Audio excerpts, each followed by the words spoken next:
Hi hello నమస్తే welcome to our channel. తనకు జన్మనిచ్చి పెంచి పెద్ద చేసిన వారి మాట ఆ అమ్మాయి వినుంటే, కన్న కూతురుకు కోరినవన్నీ ఇచ్చిన తండ్రి ఆమె మనసు అర్థం చేసుకుని ఉంటే, కూతురు తమ కంటే తక్కువ కులం వాడితో వెళ్లిపోయి పెళ్లి చేసుకున్న దాన్ని బంధువర్గం హేళన చేయకుండా ఉండుంటే, కన్న కూతురు తప్పు చేస్తే వేరే వాళ్ళు కడుపున పుట్టిన యువకుడిని దారుణంగా హత్య చేయకుండా ఉండుంటే, పెద్దలను ఎదిరించి పెళ్లి చేసుకున్న ఆ జంట కొంతకాలం ఆ కన్న తండ్రికి కనిపించకుండా ఉండుంటే, ఇప్పుడు కన్నీరు మున్నీరుగా వెలుపిస్తున్న దాదాపు 10 మంది కుటుంబాలకు ఈ పరిస్థితి వచ్చుండేది కాదు. ఇది దాదాపు 7 ఏళ్ల క్రితం జరిగిన తప్పిదం.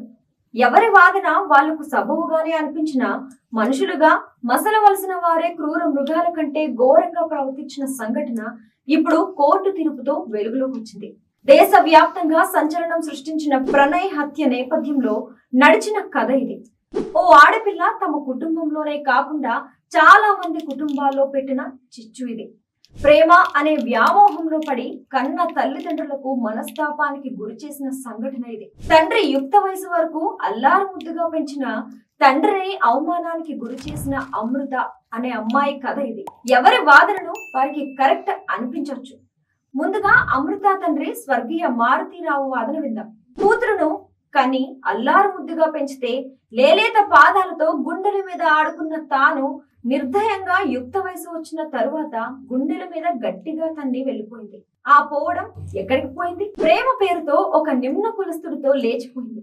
పోతే పోని ఊరుకుందామనుకున్న ఆమె చేసిన గాయం అతన్ని వేధించింది, వెంటాడింది, బాధించింది.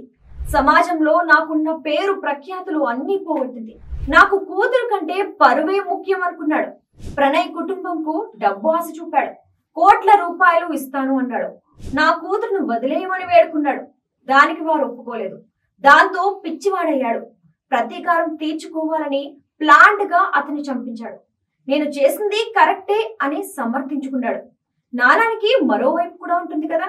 మేము నిమ్న కులస్థలం అయినంత మాత్రాన మమ్మల్ని వేరే కులం అమ్మాయిలు ప్రేమించకూడదా?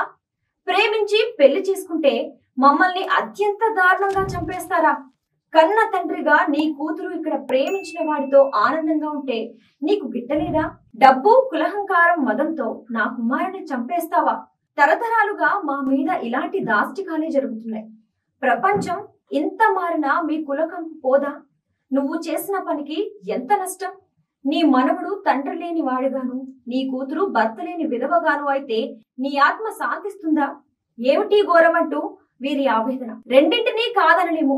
చిన్న వయసులోనే భర్తను, తండ్రిని కోల్పోయి జీవితాంతం అతని జ్ఞాపకాలతోనే గడపాల్సిన స్థితి అమృతకు వచ్చేది కాదు కదా. ఎన్నో సమాధానాలు లేని ప్రశ్నలు. తండ్రి బ్రతికి ఉన్నప్పుడే అతని మాట లెక్క చేయని అమృత, తండ్రి చనిపోతూ రాసిన ఆత్మహత్య నోట్లో అమృత నువ్వు అమ్మను చూసుకోమ్మా అని చెప్పిన మాట మాత్రం ఖాతరు చేసినట్టుంది. ఇన్ని గొడవలు జరుగుతున్నా కూడా తన ఫోన్ స్విచ్ ఆఫ్ చేసి కొడుకును తీసుకుని అమ్మతో హైదరాబాద్ లో ఉంటుంది అమృత.